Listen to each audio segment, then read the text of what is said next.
Assalamualaikum warahmatullahi wabarakatuh. Apa kabar? Kembali berjumpa dengan saya Hersbun Arif dari Forum News Network. Kemarin Anda pasti banyak juga yang mengikuti pidato Ibu Mega ya ketika membuka Rakernas PDIP. Ini bicara tidak adanya koalisi karena sistem negara kita presidensial. Jadi saya teringat karena beberapa hari sebelumnya saya juga dapat kiriman video itu Bung Fahri Hamzah ini bicara tentang sistem presidensial dan katanya waktu itu tidak ada satupun ketua umum partai yang paham soal presidensial. Nah, mari kita uji karena ternyata apakah yang dimaksud oleh Bu Mega itu sama dengan apa yang dipikirkan oleh Bung Fahri Hamzah dan seperti apa sih dan apa sih problemnya dengan sistem politik kita ini yang presidensial tapi ala-ala parlementer itu. Saya akan mengajak Anda untuk ngobrol dengan Bung Fahri Hamzah. Assalamualaikum. Waalaikumsalam warahmatullahi wabarakatuh. Sempat nyimak atau sempat baca statement dari Bu Megawati? Sempat nonton cukup lengkap lah. Oh, cukup lengkap. Oke, cocok kalau gitu. Mari kita bicarakan. Apakah seperti itu yang Anda bayangkan soal presidensial?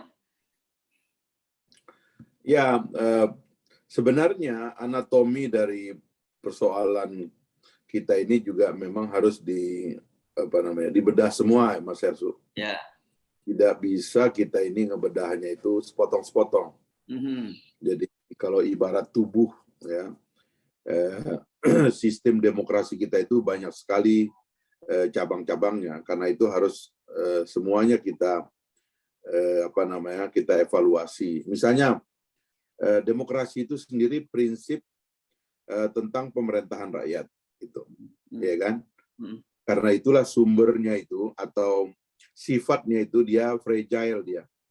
Demokrasi itu sistem yang labil. Karena rakyat juga labil kan. Hari ini dia bilang setuju, besok dia bilang nggak setuju. Jadi fragile-nya suara rakyat itu kayak kurs di mata uang atau harga saham di capital market kan, sesuai dengan prinsip-prinsip di dalam liberalisme. Kemudian kalau yang lain itu absolut dia, sumber kekuasaannya otoritarianisme atau autokrasi itu kekuasaannya absolut. Misalnya darah, ya kan? Itu kan absolut dia, melekat pada tubuh seorang raja, maka anaknya juga raja, cucunya juga raja. Itu yang disebut dengan dinasti itu. Jadi darah menurunkan darah, dan itu kuat dia karena stabil. Demikian juga kalau dalam tradisi junta-junta militer, kekuasaan itu melekat pada senjata. Selama senjata masih bisa menyala, gitu kan ya, nakut-nakutin rakyat, ya dia kuat, dia absolut gitu. Yang lain-lain juga banyak begitu. Nah, kalau demokrasi itu labil, Mas. Itu pertama dulu. Yang kedua, unitnya dalam demokrasi itu individual gitu. Tadi itu kekuasaan yang berasal dari rakyat, tapi unitnya itu adalah individual. Kekuasaan itu melekatnya itu pada orang gitu. Bukan pada katakanlah komunalitas gitu. Nah, sehingga karena dia melekat pada orang, sifatnya juga relatif. Jadi kalau ada orang yang ya kayak mohon maaf ya, itu dalam cara berpikirnya itu kan banyak yang menganggap ya itu tradisi berpikir komunal ya.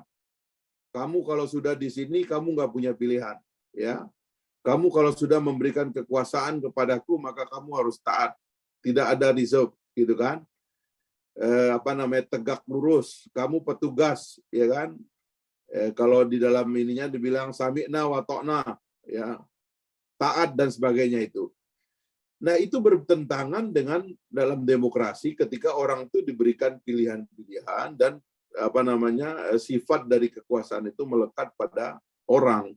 Makanya kan nanti dalam sistem pemilu itu kan, Mas, yang saya kritik itu adalah kekuasaan itu melekat pada orang dalam demokrasi, bukan pada partai sebenarnya.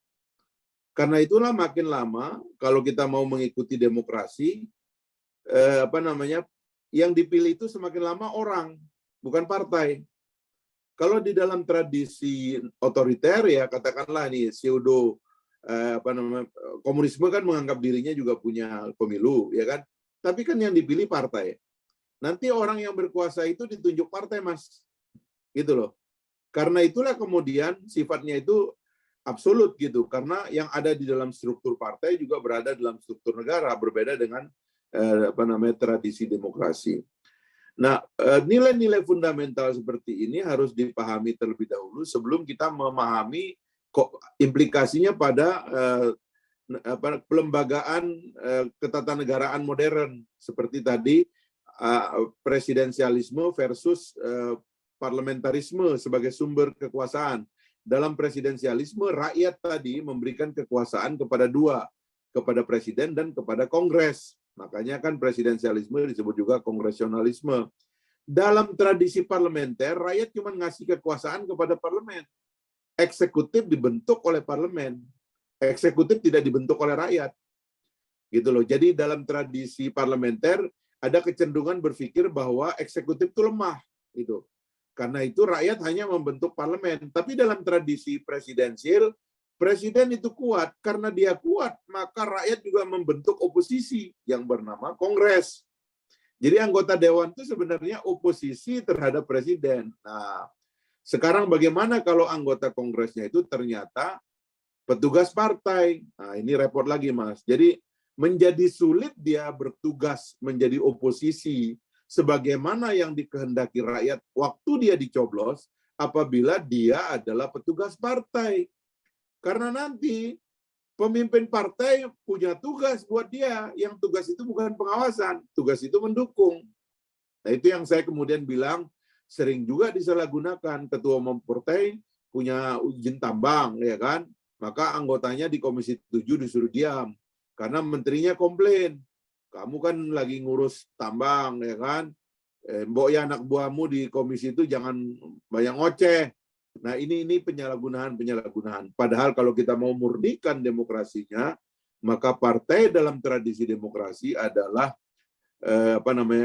event organizer bagi lahirnya pemimpin-pemimpin yang qualified untuk dipersembahkan kepada rakyat dan menjadi wakil rakyat. Itu asal muasal dari kekeliruan ini, Mas Hersu. Ya, iya. Gitu. Oke. Tapi kan gini, mari kita langsung uji di Indonesia ya, supaya lebih mudah dipahami oleh publik ya. Kan sistem kita sekarang presidensial. Tetapi tadi Anda menyebutkan bahwa harusnya itu rakyat itu memilih presiden dan memilih parlemen itu untuk menjadi oposisi dari pemerintah. Tapi kan realitasnya sekarang itu untuk menjadi seorang presiden itu harus diusung oleh partai politik atau gabungan partai politik karena ada PT 20% itu kan.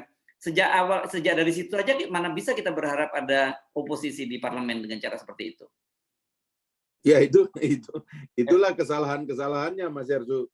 Jadi kesalahan pertama, partai politik menganggap tiketnya itu sebagai segala-galanya gitu. Padahal harusnya dalam sistem presidensial atau dalam demokrasi secara umum, calon independen juga diizinkan. Manakala partai politik tidak berkenan untuk melakukan proses seleksi dalam primary misalnya, ya rakyat juga bisa melakukan seleksi sendiri. Kalau di dalam pilkada kita sudah buat, sebenarnya kenapa presiden nggak bisa kita lakukan? Apa bedanya wali kota, bupati sama gubernur dengan presiden? Kan sama saja, dia kepala eksekutif kan, gitu. Artinya yang saya mau tegaskan di sini, partai itu harus sadar dia itu cuman istilahnya itu pencalonan. Dia cuma mencalonkan yang melambangkan bahwa partai saya punya ideologi dan pemikiran ini, kandidatnya si ini gitu loh. Jadi partai cukup mendapatkan kemewahan bahwa ada calon yang dianggap mewakili ideologi dan pemikiran partai tersebut. Bukan seperti seolah-olah telah memberikan nyawanya kepada seorang kandidat, sehingga waktu kandidat itu terpilih, dia terus-menerus menjadi petugas partai, menjadi kaki tangan partai. Itu tradisi komunis, itu tradisi otoriter, Mas. Gitu loh. Nah, karenanya lah sebenarnya, bahkan saya kan mengusulkan sampai ke tingkat DPR ya, harusnya kan anggota dewan juga demikian. Kan kalau bupati, wali kota, gubernur, dan presiden, kalau dipecat oleh partainya kan dia tidak berhenti jadi presiden, bupati, gubernur, wali kota kan.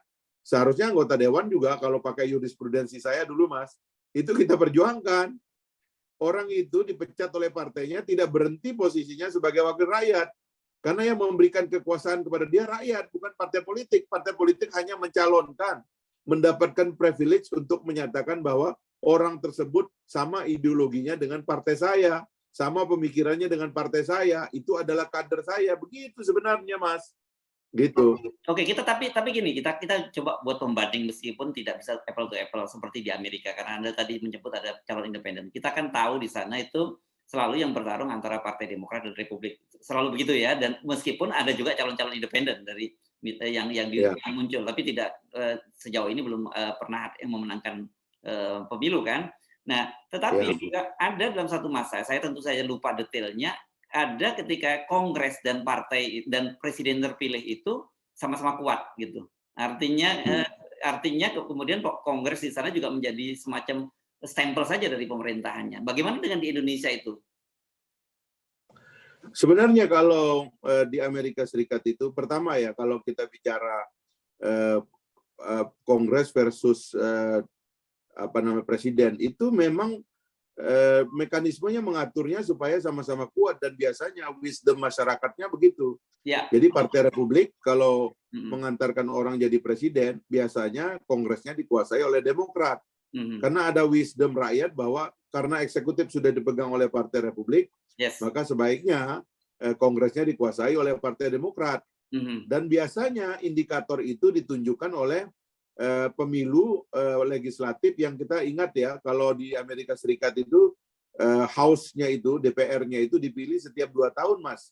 Dan setengah daripada anggota Kongresnya itu juga dipilih tidak serempak dia. Kenapa itu dilakukan? Untuk melihat tren. Kalau eksekutifnya, misalnya Partai Republik, eksekutifnya kok kuat banget nih orang, sementara Kongresnya itu lemah, ya kan? Maka biasanya di dalam pemilu transisi seperti itu, rakyat akan mengatakan bahwa lebih baik memilih yang Demokrat supaya pengawasan kepada Republiknya itu menguat. Sebenarnya itu alamiah aja gitu loh, tiba-tiba aja orang pemilu sela ya, yang mereka sering sebut ya. Iya. Oke. Jadi wisdom semacam ini kan kalau kita lihat di Indonesia, itu yang tidak ada, Mas. Bahkan kita ini udah masuk dalam jebakan. Pertama-tama kita nggak paham bahwa oposisi itu adalah di DPR dan DPD seluruhnya itu ada oposisi. Sudah gitu DPD-nya lemah, Mas. DPD cuma punya kekuatan rekomendatif. Jadi nyaris yang oposisi kepada eksekutif yang cuma kuat itu adalah DPR. Nah, si presiden selalu merasa bahwa dia harus didukung oleh mayoritas DPR. Sebenarnya pikiran seperti itu nggak perlu, Mas. Karena pada dasarnya DPR juga bertarung untuk setuju atau tidak setuju kepada presiden. Kalau presidennya bagus, lalu DPR-nya atau anggota DPR-nya oposisi kepada presiden yang bagus, dia juga babak belur, Mas. Pada pemilu yang berikutnya dia akan dihajar oleh rakyat, gitu loh. Jadi presidennya nggak perlu takut. Nah, di presiden kita ini, presidennya ngumpulin semua ketua umum partai, sampai mayoritas, ya kan, mayoritas mutlak. Sehingga benar terjadi. Udah gitu anggota dewan kita nggak independen, proteksi terhadap anggota dewan belum kuat, recall masih terjadi, pemecatan terjadi, sehingga nyaris anggota dewan kita itu ya adalah peternakan politisi menurut saya sih gitu loh. Karena mereka nggak kuat gitu. Nah ini yang berbahaya di sistem kita ini gitu. Seperti yang terjadi sekarang ini gitu. Ya, oke. Jadi dari mana kita mau bisa memulainya kekacauan semua ini? Karena saya sendiri teringat gitu ya, ada sebuah adagium menyatakan bahwa dalam sebuah masyarakat yang belum mature, demokrasi itu berbahaya untuk demokrasi itu sendiri. Ya, betul. Jadi sebenarnya, nah ini yang saya mengusulkan. Kami di Partai Gelora kebetulan mengusulkan. Ya sekarang udah ada yang sudah kadung nih, Mas ya. Pilpres dan Pileg mau digabung. Threshold-nya memakai pemilu yang lalu. Ini kan aneh nih kan. Presiden pemilu itu menurut Undang-Undang Dasar harus serentak. Tapi keserentakan itu kan ditandai oleh keserentakan panitia pemilunya, keserentakan anggarannya, keserentakan daftar pemilih tetapnya, keserentakan anggaran dan evaluasi anggarannya pada tahun anggaran yang sama. Tapi serentak kita ini tiba-tiba ujuk-ujuk calonnya berasal dari pemilu yang lalu, yang diseleksi oleh KPU atau penyelenggara pemilu lama dengan anggaran lama, tahun anggaran lama, menggunakan voters dan suara rakyat daftar pemilih tetap yang lama, Mas. Jadi sebenarnya ini nggak serempak gitu loh. Nah, ini MK nggak mau berubah di sini. Nah, kami ngusulkan, oke lah kalau itu nggak mau diubah oleh MK, Boya kalau bisa definisi serentak tuh jangan 1 hari. Ya udah, kita pakai anggaran tahun yang sama untuk milih tiket dulu. Kalau tiketnya nggak mau dijadi 0 gitu loh. Nah, ini yang Partai Gelora sedang melakukan judicial review. Paling tidak kalau itu bisa dilakukan, ya kita menyelenggarakan pemilu legislatif dulu. Supaya orang fokus memilih perwakilan rakyat dulu. Setelah itu baru kita memilih eksekutif gitu. Nah, itu salah satu yang kita usulkan, Mas, dalam proses judicial review kita itu gitu. Jadi tiketnya baru ya, tiket yang dipakai oleh capres itu tiket baru, bukan tiket lama yang mungkin orangnya udah mati. Tiket baru yang diselenggarakan oleh pemilu yang sama dengan tahun anggaran yang sama, penyelenggara pemilu yang sama, daftar pemilih yang sama, suasana batin rakyat juga sama. Kalau 5 tahun yang lalu suasana batin rakyat udah beda, Mas. Gitu loh. Inilah kepalsuan dari tiket ini gitu yang menurut saya ya ini saya protes terus gitu kan. Karena ini baru salah satu aja yang kita perbaiki, Mas. Masih banyak yang diperbaiki yang lain-lain. Misalnya partai harus disadarkan bahwa kalian itu adalah event organizer saja jadi pejabat publik. Kalau orang itu sudah dipilih rakyat menjadi pejabat publik, kata Jose Rizal dulu itu, my loyalty to my country, loyalty to my country, to my political party ends when loyalty to my country begin, kan? Jadi when loyalty to my country begin, loyalty to my party ends. Itu harusnya begitu. Pejabat publik itu dipilih rakyat, bukan dipilih oleh parpol. Parpol cuma mencalonkan. Jadi orang itu harusnya kerjanya buat rakyat. Ini enggak. Udah presiden aja kayak dianggap petugas partai lah, ya kan? Kemudian harus tegak lurus, ya kan, dan seterusnya. Semua ini salah dan ini dimulai dari kesalahan partai politik menganggap mereka itu adalah pabrik memproduksi para politisi yang akan dipakai itu loh. Padahal itu salah itu. Hubungan emosional, hubungan antara partai politik dengan pejabat publik adalah hubungan ideologis, hubungan pemikiran, bukan hubungan komando. Dalam sistem komunis hubungan komando. Karena anggota partai juga adalah penyelenggara negara, gitu kan. Presiden Republik adalah sekjen Partai Komunis seperti Xi Jinping itu kan. Xi Jinping itu kan sekjen Partai Komunis Cina, dia presidennya. Ketua wilayah jadi gubernur otomatis, ketua daerah jadi bupati atau wali kota. Nah, ini gini-gini, Mas, beda dengan komunis gitu loh. Ya. Oke, nah yang jadi pertanyaan buat saya sekarang adalah bagaimana berikutnya ini kan karena sistemnya masih seperti ini. Apakah Gelora kalau nantinya terpilih masuk parlemen, katanya lolos parliamentary threshold gitu, ada wakil-wakilnya, meskipun sistemnya tetap memungkinkan adanya hak recall, Gelora tidak akan menggunakan hak recall itu? Justru kita mau, kan pertama-tama kemarin kita udah mengusulkan harusnya fraksi itu ditiadakan. Pembagian di dalam parlemen itu harusnya pakai majority minority aja gitu loh. Artinya siapa yang mau menjadi walaupun bagian. Saya garanti Anda pasti nggak akan didukung karena sekarang ini kita tahu bahwa partai-partai itu dibangun kan seperti sebuah perusahaan dengan saham tunggal gitu oleh para pendirinya. Iya. Iya. Loh itu kesalahan yang harus kita perbaiki, Mas. Kalau kita tidak memperbaiki sistem kepartean seperti ini, berbahaya sekali bagi tradisi demokrasi kita. Sebab saya nih tadi mengisi training ya anggota-anggota dewan di Palembang ini ya. Itu mereka mengeluh bahwa kami itu setelah terpilih itu sekarang jadi petugas partai, nggak bisa ngapa-ngapain. Nah, itu nggak boleh. Bahkan kami mengusulkan kalau ada anggota yang ternyata berbeda pendapat dengan partainya, dia dipersilakan menjadi anggota dewan, menjadi anggota fraksi independen atau kelompok independen, nggak apa-apa. Lo orang dia dipilih rakyat kok. Kenapa partai politik merasa rugi kalau orang itu misalnya keluar atau apa? Lo itu kan pilihan rakyat, bukan pilihannya partai gitu loh. Nah, ini yang begini harus dimodernisir, Mas. Kalau enggak ya kita kayak memimpin negara komunis, padahal kita negara demokrasi gitu. Oke, sekarang kita uji sedikit ini ya. Tadi yang kan awal saya menanyakan Bu Megawati juga menyatakan nggak ada sistem presidensial itu koalisi-koalisi. Sampai di situ Bu Mega benar ya, sampai di titik di situ ya. Meskipun implementasi berikutnya tentu Anda punya catatan-catatan kan. Jadi kan begini, ini anu ya, sayang ya pidato Ibu Mega dengan Pak Jokowi itu harusnya didiskusikan ya, tapi kayaknya banyak orang nggak berani tuh membahas tuh. Karena itu banyak kelirunya itu ya. Saya bingung ya, misalnya Pak Jokowi kok bisa ya ada orang ngasih data ke Pak Jokowi tentang harga Pertamax dan sebagainya itu membandingkan Indonesia dengan Singapura. Loh, Singapura pendapatan per kapitanya 50.000 US dollar. Kita pendapatan per kapitanya cuma 3.800 atau 4.000. Singapura pendapatan per kapitanya itu 12 sampai 14 kali kita. Lah kalau dia mencabut subsidi kan rakyatnya sudah kuat. Lah kita ini kan lagi lemah kan. Masa subsidi mau dicabut? Ibarat bayi lahir, tiba-tiba kita bilang, wah biar cepat dewasa nggak usah dikasih susu. Kan mati bayinya. Sama rakyat juga begitu. Nah saya nggak tahu nih yang ngasih masukan ke Pak Jokowi siapa gitu, kok ngawur banget gitu. Yang kedua, Ibu Mega juga waktu dia sentimen mengatakan nggak ada koalisi, itu benar sih gitu ya.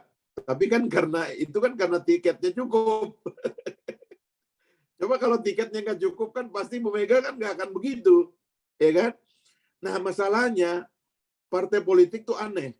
Mereka pingin semua jadi capres, tapi tiket dibikin tinggi, ya kan?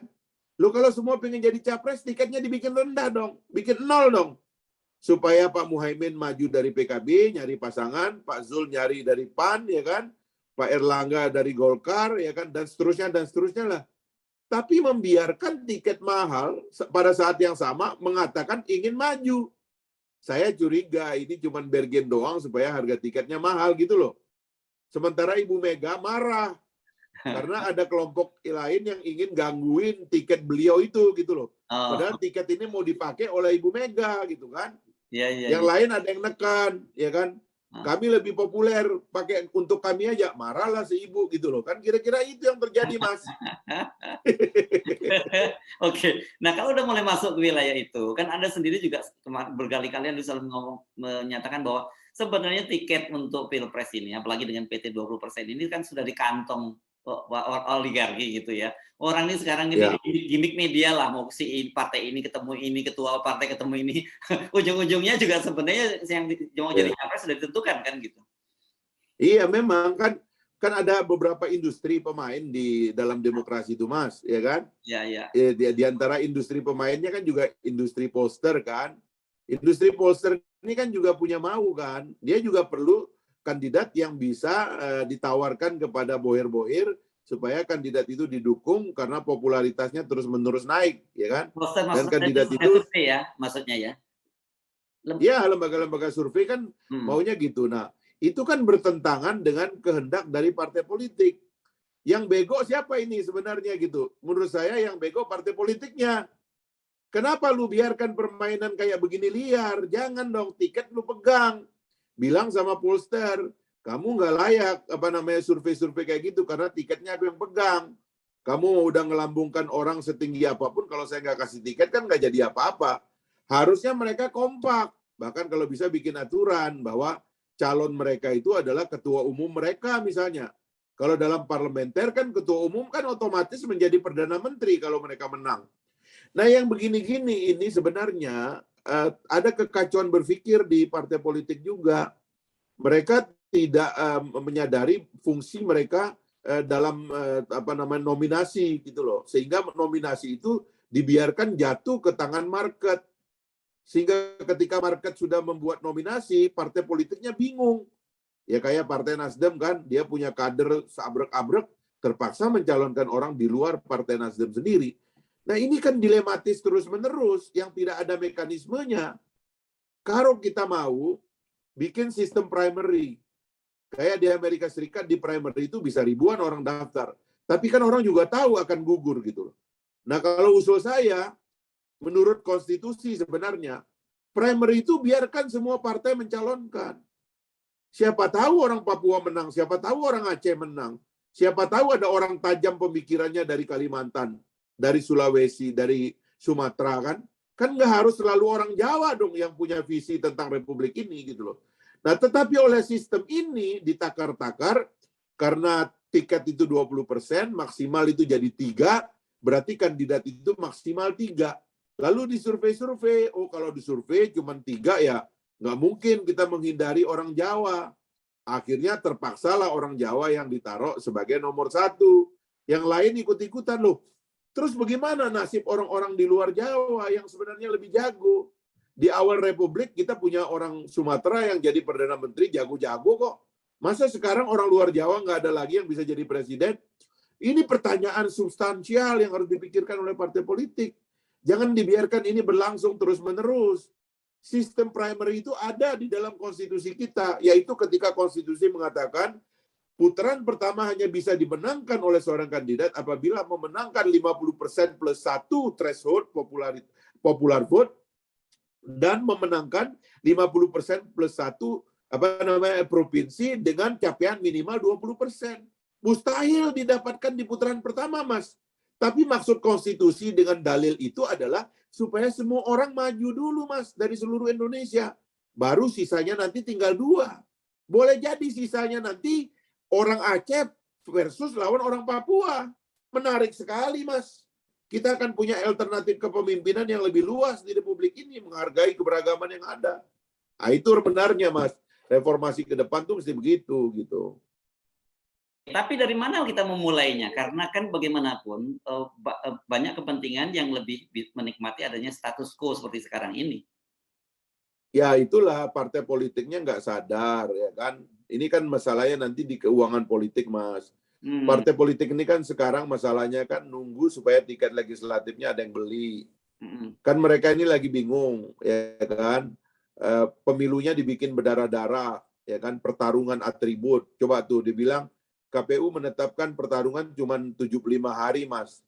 75 hari itu pasti bukan perang ide. Nggak ada perang ide, padahal demokrasi itu perang ide. Pasti ini akan jadi perang baliho, ya kan, perang atribut, perang bansos, perang serangan pajar mungkin, Mas. Itu yang terjadi. Maksimal itu perang dangdutan. Dan semua itu mahal, Mas, berdarah-darah gitu loh. Makanya mereka kemudian ya mendingan tiket presidennya kita jual deh supaya kita ada ongkos untuk legislatif. Lah ini lingkaran setan dan nggak mau diakhiri. Padahal kalau berani kan diatur aja supaya anggarannya nggak ada. Kasih dong forum untuk para kandidat di Universitas Cendrawasih di Papua, di Siak Kuala di Aceh, ya kan, dan di kampus-kampus lain gratis itu, Mas. Kampus juga mau nyiapkan uang untuk itu, nggak perlu disiapkan oleh negara, mereka mau kok. Nah justru yang begini yang harus difasilitasi, bukan perang yang dasarnya adalah bukan perang ide, tapi adalah perang yang lain-lain gitu, Mas. Dan lagi-lagi ini uang, ya intinya adalah perang uang gitu. Nah orang kan selalu bicara bahwa dengan demokrasi seperti sekarang, demokrasi yang mahal ini, kemudian demokrasi itu dibajak oleh oligarki gitu. Apakah sepenuhnya kesalahan dari oligarki ini atau karena memang partai politiknya sendiri membuat sistem itu memungkinkan para cukong politik, para oligarki ini bermain? Di Amerika Serikat, Mas, 100% biaya politik dibayar oleh konglomerat, oleh private sector. Memang kompensasinya adalah mereka mengaudit secara detail supaya tidak ada sumbangan dari private sector itu, konglomerat, bisnis-bisnis besar itu, yang dipakai untuk operasional pribadi. Itu ketat sekali mereka membuat aturan itu. Tapi mereka memutuskan, karena mereka masyarakat industri, yang ngebayarin pemilu itu adalah swasta. Nah kita ini nggak bisa, Mas, karena bukan masyarakat industri. Kita tidak punya kecenderungan industri langsung seperti di Amerika Serikat, bahwa pertarungan pemerintahan itu lebih banyak adalah pertarungan policy, kebijakan ekonomi, kebijakan pajak, dan lain-lain yang lebih spesifik. Kita ini masih ngurusin orang miskin, masih ngurusin orang yang nggak punya rumah, orang yang nggak punya rumah sakit, nggak sekolah, orang yang di remote area. Nggak bisa. Karena itu saya mengusulkan harus ada keberanian membiayai pemilu supaya uang swasta, uang oligarki jangan masuk gitu loh. Dan itu harus juga disertai dengan membuat pemilu lebih murah. Yaitu memindahkan pertarungannya agak lama. Bikin pemilu agak setahun dong. Masa cuma 3 bulan? Setahun, tapi hanya adalah diskusi ide. Kandidat di DPRD tingkat bawah, tarung dia, ya masuk ke RT RW, debat mereka. Mereka mau ngawasin apa di situ. Di provinsi juga demikian. di DPR pusat, masuk mereka ke dapil-dapil. Apalagi kalau bisa pakai sistem distrik, supaya satu kabupaten hanya satu anggota dewan yang mewakili di pusat. Lebih enak ngadu mereka itu, Mas. Nah, kalau itu yang terjadi, saya yakin ya, kekuatan ekonomi nggak akan punya pintu masuk. Karena pada dasarnya, anggota dewannya itu sejak awal independen. Ini enggak, sekarang anggota dewan itu kalau nggak bayar sendiri, dibayar bohir. Termasuk kalau dibayar sendiri, Mas. Anggota dewan itu kalau udah jual rumah, udah jual tanah, udah jual mobil, lalu kemudian dia terpilih, dia bilang, nah ini waktunya untuk kembalikan modal. Nah, kembalikan modal itu nyari uang dengan cara ilegal. Pasti itu. Gitu loh. Nah ini bangsa kita itu, Mas, nanti kalau udah rumit, babaliet, baru sadar. Memotong lingkaran setan itu susah betul. Padahal ini waktunya memotong lingkaran setan. Ya. Harusnya komplain Ibu Mega tentang kadernya yang dilirik oleh partai lain, yang membangun popularitas sendiri tanpa berkoordinasi dengan partai, harusnya menjadi pelajaran. Udahlah, enough is enough. Kita harus hentikan ini, dualisme ini. Karena pasar selalu bergerak. Pasar memiliki kepentingan lebih kuat kepada presiden daripada partai politik. Karena pasar itu langsung menanggung efek dari policy presiden. Gitu, Mas. Oke. Nah, tapi kan ini, coba supaya lebih terstruktur ya, karena tadi ide Anda kan terserak-serak di beberapa segmen pembicaraan. Saya ingin tahu sebenarnya proposal Anda pribadi atau proposal Partai Gelora lah untuk memperbaiki politik yang sudah pabaliet seperti sekarang ini, dan yang Anda tadi sebut apa, waktunya memotong setan tadi ya? Ya, lingkaran setan. Waktunya memotong lingkaran setan, ya. Oke, mari kita struktur, kira proposalnya seperti apa yang Anda akan sampaikan? Ya, pemilu itu kan masih kira-kira 2 tahun. Harus ditegaskan bahwa pemilu ini adalah pertarungan ide-ide. Dan harus ada waktu yang cukup bagi pertarungan ide-ide. Baik ide-ide calon anggota legislatif di tingkat bawah, ya kan? Maupun di calon legislatif di tingkat atas. Juga calon-calon presiden dan wakil presiden. Ini langsung ya, Mas, kepada pemilu dulu. Sebab kalau soal nanti reformasi partai politiknya, kalau kita sudah punya kursi di DPR, Mas. Kalau kita dari luar, mereka nggak mau. Karena partai-partai ini juga nggak ngerti bagaimana cara memotong persoalan yang mereka hadapi. Semua partai politik, hampir semua bendaharanya kena tangkap. Mereka nggak tahu cara mencari uang politik. Mereka nggak tahu cara membiayai politik. Dan membiarkan diri mereka ditangkap itu. Jadi mereka ini bunuh diri tapi nggak ngerti caranya untuk kembali sembuh gitu loh. Satu ya kan. Jadi kita perbaiki pemilunya dulu lah. Fasilitasi pertarungan ide. Kurangi biaya pemilu. Ya kan? Semurah-murahnya. Biayai oleh pemerintah. Kasih fasilitas ruang publik kepada mereka, perdebatan dan sebagainya. Perpanjang masa pemilunya. Sehingga kita berharap dengan itu rakyat itu akan kembali punya gairah untuk memilih berbasis kepada pikiran. Sekarang ini, Mas, di bawah sudah ada penyakit. Rakyat tuh bilang gini, ngapain ini orang juga kan nanti jadi anggota dewan nggak jelas juga. Nanti dia akan jadi petugas partai, nggak balik lagi ke masyarakat. Mendingan saya minta mentahnya aja sekarang. Ngapain kita dengar dia berdebat, ngomong juga nggak jelas. Kata rakyat begitu. Ya, peres di depan dulu ya. Menurut saya, diperas dulu di depan. Ya, Mas? Diperas dulu di depan ya gitu ya. Diperas dulu. Jadi mendingan perbaiki pemilu deh. Saya juga bingung ya. KPU-nya itu nggak ada terobosan ya kan. Saya nggak lihat ya. Kalau partai politik itu kayaknya juga nggak ada terobosan gitu loh. Apa yang mau dilakukan untuk memperbaiki kualitas pemilu dan demokrasi kita? Tidak nampak gitu, Mas. Ini akan mengulang-ulang. Apalagi dengan membatasi masa kampanye. Ini jelas ini. Ini akan pawe atribut aja, nggak akan ada isi otak yang dibongkar di sini, Mas. Iya. Tapi Anda yakin itu bisa kita lakukan? Ya kalau kita mau menormalkan kembali proses transaksi antara yang dipilih dengan yang memilih, ya kita menormalisasi ini gitu. Kecuali kalau memang kita mau curang kan. Masalahnya sekarang kan semua pengen curang. Nanti misalnya ya, kalau daftar pemilih itu tidak dielektronisasi dan masih ada perbedaan antara data Dukcapil dengan DPT-nya KPU, itu artinya memang mau curang, Mas, karena suara sisa itu adalah ladang kecurangan gitu loh. Belum lagi jadi di kampanyenya udah kayak gitu, di pelaksanaannya juga kayak begitu. Hmm. Akhirnya kredibilitas pemilu ini rendah dan akhirnya apa? Minat orang untuk ikut dengan demokrasi ini semakin lama semakin rendah. Apatisme akan meningkat. Bahkan Nanti kalau sudah kusut baru kita. Ya. Ya itu yang terjadi. Gitu. Ya, orang sudah mulai frustasi dengan demokrasi kita sekarang ya.